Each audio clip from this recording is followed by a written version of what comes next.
그래서 오늘 우리에게 주는 말씀을 찾아서 눈으로 보시고 또 함께 입으로 선포하시고 또한 말씀의 은혜를 같이 나누는 시간 갖도록 하겠습니다. 오늘은 요한복음 6장 22절부터 40절까지의 말씀입니다. 요한복음 6장 22절부터 40절까지의 말씀입니다. 우리가 평소에 봉독하는 성경 분량보다는 조금 많지만 천천히 서두르지 않고 하나님의 말씀을 봉독하는 가운데 하나님의 능력을 경험하시기를 바랍니다. 22절의 말씀입니다. 시작. 이튿날 바다 건너편에 서 있던 무리가 배 한 척 외에 다른 배가 거기 없는 것과 또 어제 예수께서 제자들과 함께 그 배에 오르지 아니하시고 제자들만 가는 것을 보았더니 그러나 디베랴에서 배들이 주께서 축사하신 후 여럿이 떡 먹던 그곳에 가까이 왔더라. 무리가 거기에 예수도 안 계시고 제자들도 없음을 보고 곧 배들을 타고 예수를 찾으러 가버나움으로 가서 바다 건너편에서 만나 랍비여 언제 여기 오셨나이까 하니 예수께서 대답하여 이르시되 내가 진실로 진실로 너희에게 이르노니 너희가 나를 찾는 것은 표적을 본 까닭이 아니요 떡을 먹고 배부른 까닭이로다. 썩을 양식을 위하여 일하지 말고 영생하도록 있는 양식을 위하여 하라. 이 양식은 인자가 너희에게 주리니 인자는 아버지 하나님께서 인치신 자 아니라. 그들이 묻되 우리가 어떻게 하여야 하나님의 일을 하오리까?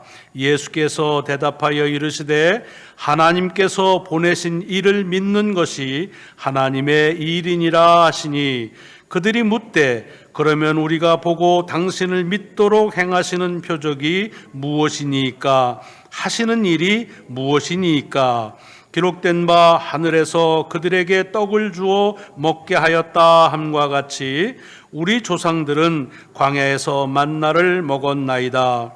예수께서 이르시되 내가 진실로 진실로 너에게 이르노니 모세가 너희에게 하늘로부터 떡을 준 것이 아니라 내 아버지께서 너희에게 하늘로부터 참떡을 주시나니 하나님의 떡은 하늘에서 내려 세상에 생명을 주는 것이니라.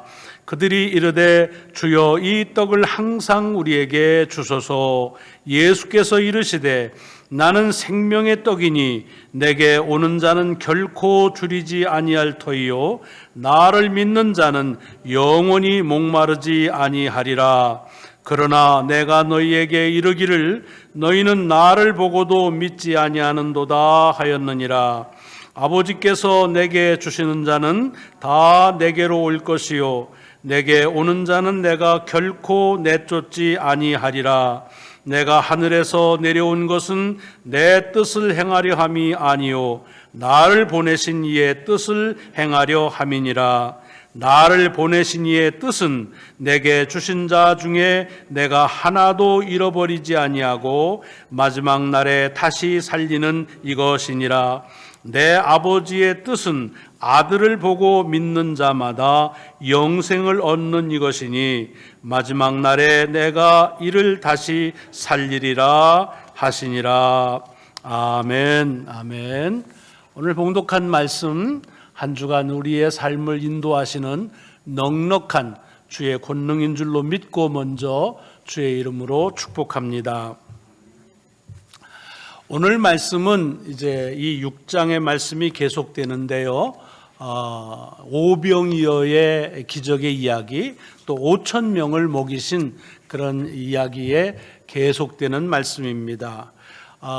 이 말씀은 처음 시작할 때 말씀드린 것처럼 마태, 마가, 누가, 요한 사복음서에 다 기록되어져 있을 만큼 그 복음서에서의 중요성을 우리가 알 수 있는 그런 기적의 역사이지요.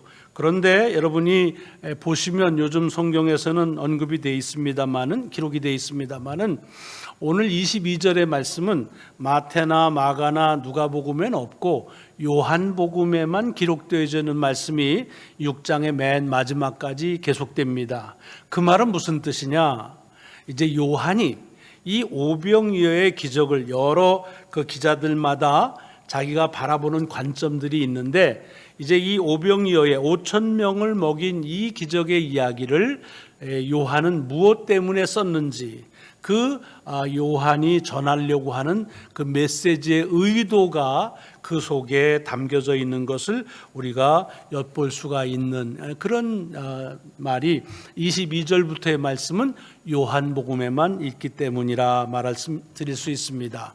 우리 지난주까지 이 오병이어의 말씀을 잘 기억해 보시면, 이제 오병이어를 다 경험한 다음에 사람들이 주님을 임금으로 섬기려고 하니까 이제 주님께서 그들을 떠나서 혼자 산으로 기도하러 가셨죠. 그러고 나서 이제 저물어 가지고 제자들은 가버나움으로 다시 돌아가기 위해서 이제 그 호수 건너편에 있다가 가버나움으로 가기 위해서 배를 타고 가는데, 가는 도중에 바람이 불어서, 돌풍이 불어서 파도가 일게 됩니다. 그런데 그 파도가 이는 가운데 그 앞에 주님께서 나타나셔서 그것 때문에 매우 두려워하고, 그런데 주님이 내니 두려워하지 말라라고 하는 그 음성을 듣자 그들이 기뻐하면서, 그래서 두려움이 사라졌는데 곧 그들이 가려고 하는 가버나움에 도착을 했다라고 아주 짤막하지만 요한이 그 사건을 바라보는 의도를 분명하게 우리에게 제시하는 말씀을 지난주에 같이 봤습니다. 요한은 이 제자들이 언제 두려워하고 또 언제 그 두려움에서 벗어나서 다시 기뻐했느냐 하는 것을 우리에게 이제 안내해 주는 그런 관점으로 말씀을 봅니다. 언제 두려웠느냐? 밤이 됐기 때문에 이제 그 어두워져서 두려웠다, 그렇지 않습니다. 또는 잔잔한 호수가 바람이 불기 시작해서 파도가 일었기 때문에 파도가 무서워서 두려워했다, 그렇게 말하지도 않습니다. 두려워한 이유는 하나입니다. 그 파도 가운데에서 주님께서 자기들에게 오는 것을 보고 놀랐습니다. 제자들이 주님 오는 걸 보고 왜 놀랬겠습니까? 반가웠어야 되죠. 근데 왜 놀랐느냐?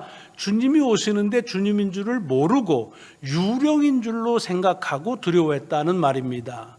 지난주에 말씀 기억하십니까? 그러니까 이 제자들이 두려워한 거는 밤이라든가 풍랑이 인다든가 진짜 유령이 나타났다고 하는 그런 상황 때문에 두려워한 것이 아니고, 그 상황을 바라보는 자기들의 생각 때문에 두려워했다는 얘기입니다. 그래서 우리가 살면서 우리가 두려워할 때가 있는데, 물론 다 그런 건 아니지만 간혹 우리도 사실은 우리에게 왜 두려움이 오는지를 보면, 그것은 내가 살고 있는 삶이 어둡거나 또는 파도 치는 것 같이 그렇게 위험스러운 여건 때문에 두려운 것 같지만, 그러나 사실은 그 환경과 여건을 바라보는, 그리고 생각하는 우리의 생각 때문에 두려워할 때가 참 많습니다. 그러니까 같은 환경이라도 내 생각이 그것에 대해서 확고하면 두려움이 없지요. 그런데 사실은 있지도 않은 유령처럼 주님을 바라보는 제자들이 두려워했던 것처럼 우리도 있지도 않은 그런 두려움의 생각 때문에 두려운 삶을 살아갈 때가 많이 있다고 하는 그런 말씀을 같이 나눴습니다. 그러면 제자들이 언제 두려움에서 벗어나서 기뻐했는가?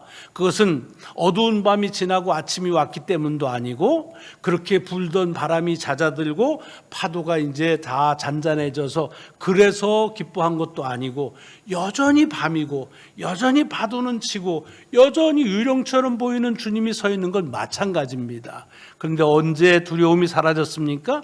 주님께서 나니 두려워하지 말라고 하는 그 주의 음성을 들었을 때 비로소 그들에게 있었던 두려움이 사라지고, 그리고 기뻐하는 삶을 살았다라고 하는 말씀을 우리에게 주신 거 기억나시죠? 마찬가지라는 거지요. 여러분, 우리가 하나님의 은혜를 이렇게 받아서 삽니다. 그러니까 우리가 사는 건 은혜 때문에 사는 거예요. 그런데 만약에 하나님의 은혜라는 걸 내가 요런 게 은혜다, 요런 때 하나님의 은혜다라고 내가 생각하는 때, 우리가 생각하는 방법, 이런 것들을 가지고 하나님의 은혜가 다인 줄로 안다면 사실은 하나님의 은혜를 우리가 가늠하기가 어렵습니다. 아까도 얘기했지만 분명히 자기 앞에 오는 것이 주님인데도 유령이라고 생각한 것처럼, 말하자고 하면 우리에게 닥치는, 우리를 두렵게 하는 문제 같지만 우리의 눈에는, 그러나 그것이 지나고 났더니 하나님의 은혜였다라고 그렇게 고백할 때가 참 많습니다. 근데 그것이 우리가 분별하기가 스스로 어렵지요. 그래서 주님께서 하시는 말씀을 들을 때에, 주의 말씀을 통해서 우리는 우리에게 닥치는 문제조차도 우리에게 허락하시는 하나님의 은혜임을 알게 되어진다는 얘기입니다. 지금도 여러 어려움 가운데 우리가 살고 있지요. 그래서 우리는 어떻게 하면 이 어려운 환경이 좀 빨리 지나갔을까, 이 문제가 해결이 되면 그러면 두려움이 없어질 것 같은데 그렇지 않다는 얘기가 말씀드렸습니다. 이거 팬데믹 지나면 또 다른 게 우리에게 올 겁니다. 결국은 우리의 생각이 문제인데 이 생각이 내 맘대로 할 것 같지만 그렇게 안 되는 거예요. 그래서 이 삶의 두려움에서 벗어나기 위해서는 여전히 지금도 주께서 하시는 말씀을 들을 때에, 그때에 내게 닥치는 문제가 아니라 우리를 향하신 하나님의 은혜로 우리들이 고백하고 또 은혜로 감사하는 삶을 살 수 있다는 것이 지난주에 주신 말씀이고 제게는 큰 은혜가 되는 말씀이었습니다. 여러분은 어떠셨습니까? 가만히 계시는 거 보니까 그냥 혼자 은혜 받아라 뭐 그러시는 것 같지만 제게는 큰 은혜가 됐어요.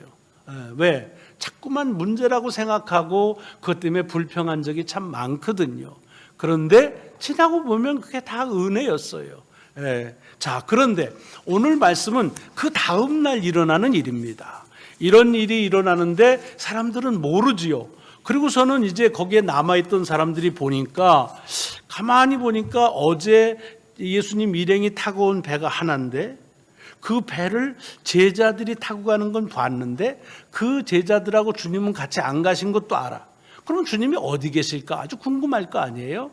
이제 그러는 차에 그 건너편 그 벳세다에 있던 사람들이 또 소문을 아마 듣고서, 그리고선 주님께서 그렇게 5천 명을 먹인 지금 있는 그곳까지 여러 척의 배를 타고 온 거예요. 주님을 만나기 위해서. 근데 오니까 뭐 주님이 계시지도 않고 제자들도 없습니다. 그러니까 오늘 본문에 보면 그 다음엔 어떻게 했냐면, 우리가 가버나움으로 가자라고 그렇게 하고 배를 타고 이제 가버나움으로 갔다는 얘기입니다. 여러분, 이 얘기를 잘 들으면 사실은 그때 주님을 찾아온 사람들이 주님에 대해서 전혀 생소한 사람들이 아니라는 걸 알 수 있습니다. 뭐 대부분인지 아니면 그 중에 일부인지는 모르지만은 적어도 그들은 예수님의 행보에 대해서 알고 있는 거예요. 이렇게 안 계시면 아마 가버나움으로 갔을 것이다. 주님 가버나움으로 간다는 얘기를 하신 적이 없단 말이에요. 그런데도 그렇게 알고 가버나움으로 간 거 보니까 주님에 대해서, 그 적어도 행보에 대해서는 잘 알고 있는 사람들이 주님을 따라서 갔는데 자기들이 생각한 대로 주님을 그 가버나움에서 만난 겁니다. 그러니 얼마나 반가웠겠어요. 그래서 묻는 겁니다. 랍비요, 언제 여기에 오셨습니까? 라고 물어요. 그럼 여러분 같으면 어떻게 대답을 해야겠습니까? 나 어젯밤에 왔어. 날 찾았어? 미안하네. 내가 얘기를 안 했는데 어떻게 여긴 줄 알고 왔어? 뭐 이런 얘기들을 하는 게 대단히 상식적인 대화입니다. 그런데 오늘 주님은 뭐라고 그러십니까? 굉장히 까칠하게 대답을 하세요.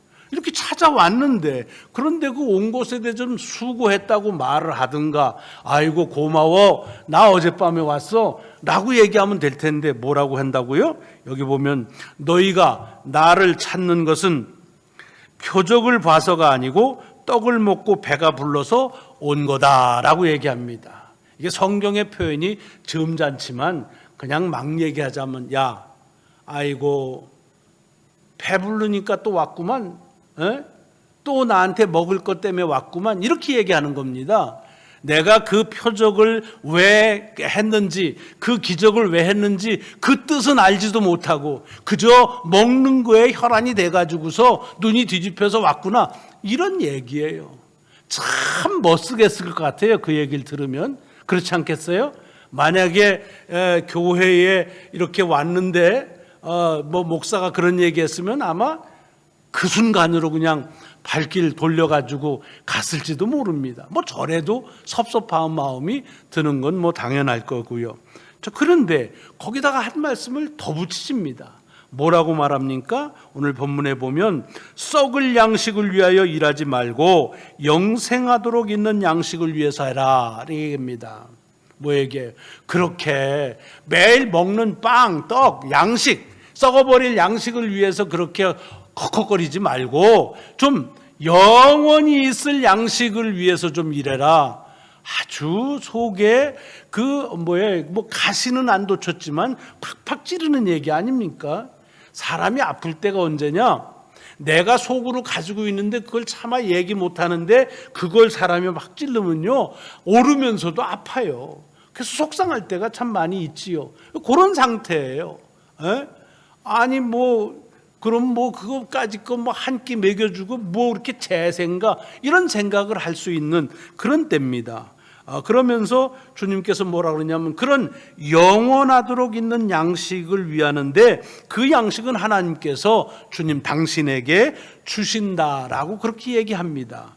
그러니까 이 사람들이 그걸 또 그래도 저 같진 않은가 봐요. 꾹 참고 얘기합니다. 그러면 우리가 어떻게 하여야 하나님의 일을 할 수 있습니까? 라고 묻습니다. 그랬더니 주님께서 뭐라고 대답하십니까? 하나님께서 보낸 일을 믿는 게 그게 하나님의 일이다. 그냥 간접적이지만 직접적으로 말하면 나를 믿는 게 그게 하나님 하는 일이다 라고 얘기를 하는 겁니다. 그러니까 이들이 또 궁금해서인지 모르지만 또 묻습니다. 그러면 우리가 당신을 믿는다. 오케이. 믿는데 믿으려면 믿을 만한 표적을 좀 보여주셔야 되지 않겠습니까? 라고 얘기하면서 넌지하게 옛날에 일어났던 사건 하나를 기억합니다. 성경 속에 나와 있는 출애굽을 해서 광야 갈 때에 모세와 더불어서 만나를 먹었던 일을 기억합니다. 그러면서 그런 것이 성경 말씀대로 그들에게 떡을 주어 먹게 하였다 하는 그런 말씀들이 성경에 많이 나오는데, 그 말씀처럼 모세를 통해서 만나를 먹는 그런 표적을 그때는 보여줬는데 당신은 우리한테 무슨 표적을 보여줄 것이냐라고 묻는 겁니다. 그때 주님께서 얘기하시는 것이 또 아주 까칠하게 대답하십니다. 그거는 너희들이 잘못 아는 거다. 만나는 모세가 떡을 준 게 아니야. 그거는 하늘에 계신 아버지께서, 우리 아버지 하나님께서 하늘에서부터 내리신 그게 떡이, 그러니까 하나님이 주신 것이고, 하늘로부터 내리는 떡은 생명의 떡이에요. 그래서 그것으로 인해서 이 땅에 사는 모든 사람에게 생명을 주시기 위해서 내린 떡이다, 그렇게 얘기합니다. 그랬더니 사람들이 아이고 그러면 그 떡을 좀 늘 먹을 수 있게 해주세요. 마치 만나를 매일 먹은 것을 생각하면서 그걸 매일 좀 먹게 해주세요, 그렇게 얘기합니다. 그랬더니 주님께서 말씀하시는 것이 뭐라 그럽니까? 그 생명의 떡, 하늘로부터 온 떡이 누구냐? 나다. 내가 생명의 떡이다. 그러니까 나를 믿으면 배고프지 않을 것이다 라고 얘기를 합니다. 그러면서 이제 그 말씀을 40절까지 이어지는 게 뭐냐면, 내가 하늘로부터 그렇게 온 이유는 뭐냐? 내 스스로 어떤 어젠다가 있어서 온 게 아니라 하나님 아버지께서 그 하실 뜻이 있는데 그 뜻을 이루기 위해서 왔다. 근데 하나님의 그 하시는 뜻이 뭐냐? 그것은 모든 사람들을 다 영생할 수 있도록 하게 하는 것이 하나님의 뜻인데, 그 뜻을 이루기 위해서 내가 왔고, 그것을 내가 그렇게 왔다는 사실을 믿는 사람들은 하나님은 영생하도록 하는 그와 같은 약속을 해주셨다라고 얘기하면서 또 한마디를 하십니다. 그런데 너희는 나를 보고도 믿지 않는다라고 얘기하시는 것이 오늘 40절까지의 말씀이에요. 자, 오늘 본문 속에서 우리가 챙겨야 될 메시지가 뭔지를 잘 구분할 필요가 있습니다. 뭐냐? 먼저 메시지가 아닌 것은 뭐냐면 주님은 지금 얘기하시면서 야 살면서 그렇게 먹는 거에 대해서 그렇게 연연하지 말어. 썩는 양식을 위해서 일하냐? 아니 그렇게 얘기해도 그걸 못 알아들어. 그건 쓸데없는 거야 라고 말씀하시는 것이 아니라는 겁니다.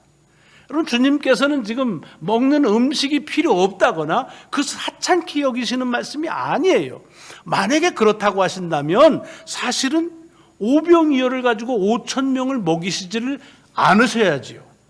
그렇지 않겠어요? 하찮은데 뭐 사람들이 좀 배고파 하더라도 여보시오 그거 뭐 배고픈 거 가지고 야단들이야. 지금 하늘의 말씀이 내게 주어져서 이렇게 와서 하는데 나를 믿는 거 내 말씀에 집중해야지. 뭐 그게 먹는 걸 그 생각하고 있어. 아마 그렇게 힐책을 하셨어야 돼요. 그런데 주님은 어떻게 하셨습니까? 사람들이 배고픈 걸 아시고 그 배고픈 것을 해결하셔서 배부르게 해주셨다는 얘기입니다. 5,000명을 먹이셨다 그런 얘기입니다. 그 말 가운데는 뭐가 있어요? 먹는 것은 매우 중요하다는 것을 주님도 인정하신다는 얘기예요.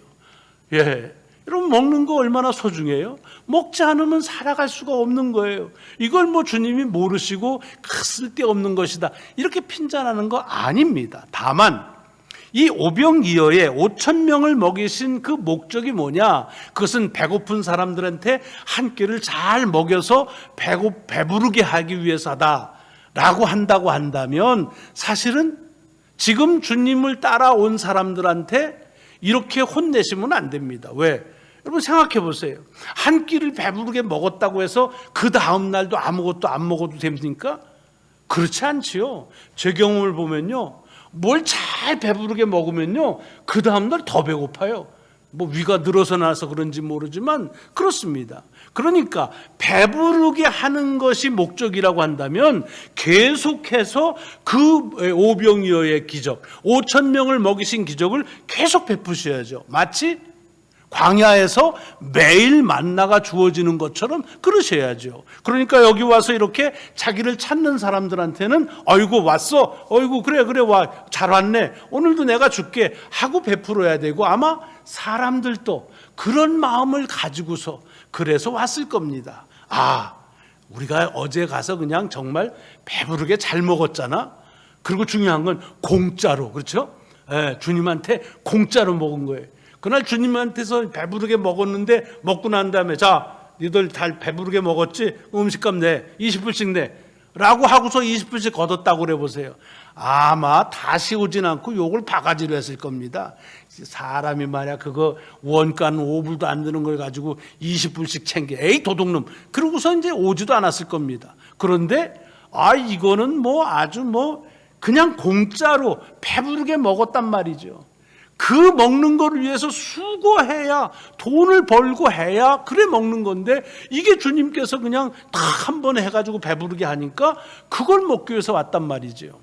오병이어를 베푼 목적이 배고픈 사람에게 배부르게 하는 게 목적이었다면 주님은 매일같이 매 끼마다 그 일을 계속 하셨어야 됩니다. 왜? 계속 배가 고프니까. 그런데 오늘 본문에 보면은 주님께서 요한이 보는 것은 이 오병이어의 5,000명을 먹이신 기적은 배고픈 사람에게 배불리하는 그와 같은 것이 목적이 아니라는 얘기입니다. 뭐가 목적이냐? 이걸 표적이라고 말했는데 이것을 통해서 주님은 뭘 얘기하시냐면 사람이 먹지 않고는 살아갈 수가 없는 거예요. 생명의 문제라는 거예요. 그런데 그 문제를 누가 주관하신다고? 하나님께서 주관하신다. 그러므로 우리가 그냥 먹기 위해서 안절부절하고 수고해도 못 먹을 때가 있는데 하나님께서 한번 하시면 그러면 먹는 문제는 그냥 해결해 주신다.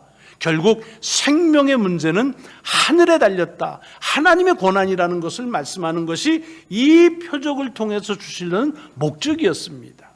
여러분 이거는 비단 이 오병이어의 기적만이 아니라 복음서에 나와 있는 예수님의 행하신 모든 기적의 공통점입니다. 여러분 병을 고쳐주는 기적의 역사를 왜 하셨어요? 그냥 무병장수하면서 오래 살아라 그것 때문에 한 게 아닙니다. 뭐예요?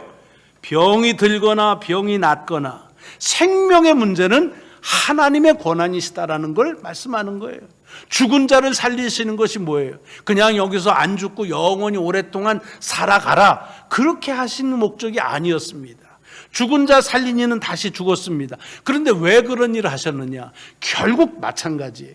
생명의 문제는 하나님께 속하였다라고 하는 것이, 그것이 죽은 자를 살리거나 병자를 고치거나 이렇게 배고픈 자를 배부르게 먹이시는 주님께서 행하신 모든 표적을 통해서 이루게 하시는 그 목적이었다는 것을 오늘 주님은 다시 강조하고 계시는 것입니다. 그것이 뭐예요? 썩어질 양식이 아니라 썩지 아니하고 영원한 그런 양식, 하늘로부터 온 양식, 그리고 하나님이 주시는 그 생명, 그게 당신이시고 당신이 생명이라고 하는 사실을 믿는 이들에게는 그 생명의 영원함을 보장해 주신다 하는 말씀입니다. 이거를 다른 말로 표현하면 무슨 얘기냐? 하루하루 그저 먹는 것 때문에 고민하고 노력하고 수고해야 먹고 살아가는 그런 삶에서 그런 것들은 하나님께서 책임지시니까 우리를 살게 하시는 목적대로 살라고 하시는 우리의 그 창조의 목적, 그리고 생명의 원칙을 다시 회복하게 하는 역사가 오늘 요한을 통해서 우리에게 주는 이 표적을 통한 메시지라 하는 얘기입니다. 여러분, 이걸 우리가 아마 잘 기억하실 거예요. 언제? 창세기를 보시면 나와 있잖아요. 하나님께서 사람들을 지으시고 이 세상 당신이 지으신 모든 것들을 다 치리하게 하시죠. 가꾸게 하시죠. 지키게 하십니다. 이게 하나님이 사람에게 준 사명입니다. 그 일들을 해요. 그리고 나서 먹는 거는 그렇게 해서 먹는 것이 아니라 모든 이 땅에 있는 많은 것들을 임의대로 먹게 하십니다. 임의대로 먹는다는 말은 뭐예요? 마음껏 먹는 거예요. 먹고 싶은 만큼 먹게 하는 것, 이것이 하나님께서 주시는 그런 복이었어요. 그래서 그렇게 잘 살았단 말이죠. 그런데 사단이 유혹을 하는 거예요.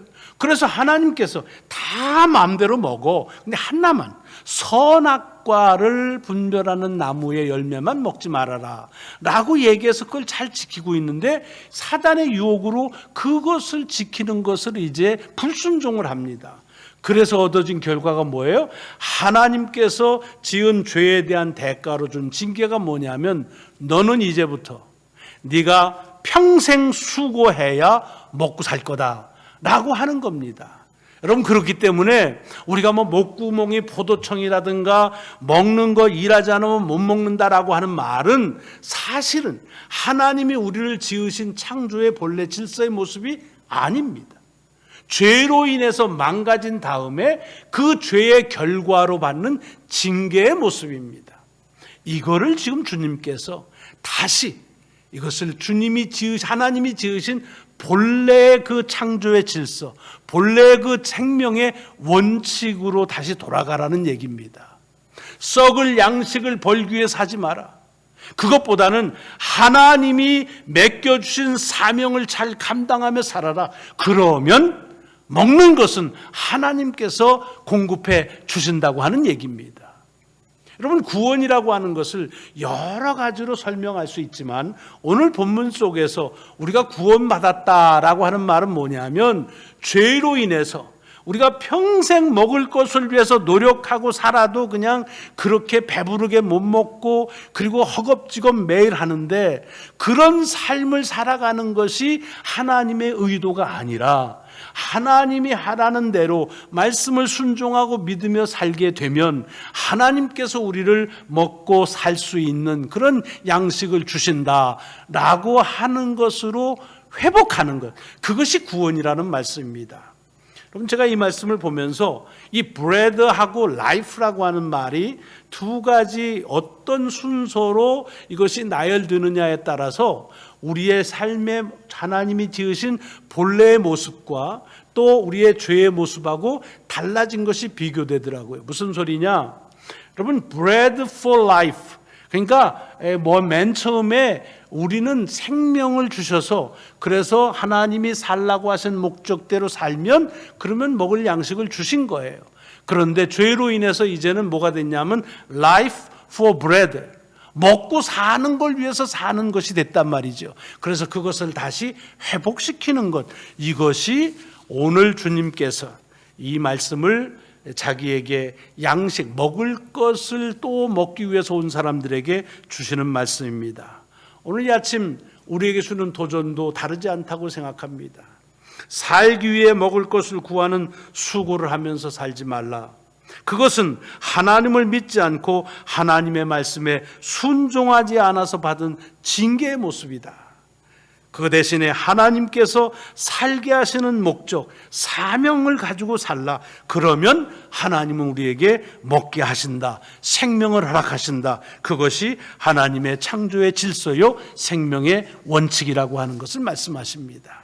바라기는 저와 여러분이 우리가 하고 있는 일들이 우리가 먹고 사는 호구지책이 아니라 하나님이 내게 하라 하시는 하나님의 목적을 이루시는 사명으로 감당하게 될 때에 우리에게 먹을 것을 하나님은 공급하신다는 하나님의 세우신 생명의 질서로서의 우리의 모습이 다시 회복될 수 있기를 주의 이름으로 축원합니다.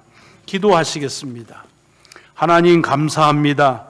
오늘도 귀한 날 주셔서 주의 전에서 또 가정에서 예배드리며 우리가 살아가는 삶에 무엇이 소중한지를 다시 일깨워 주시오니 감사합니다.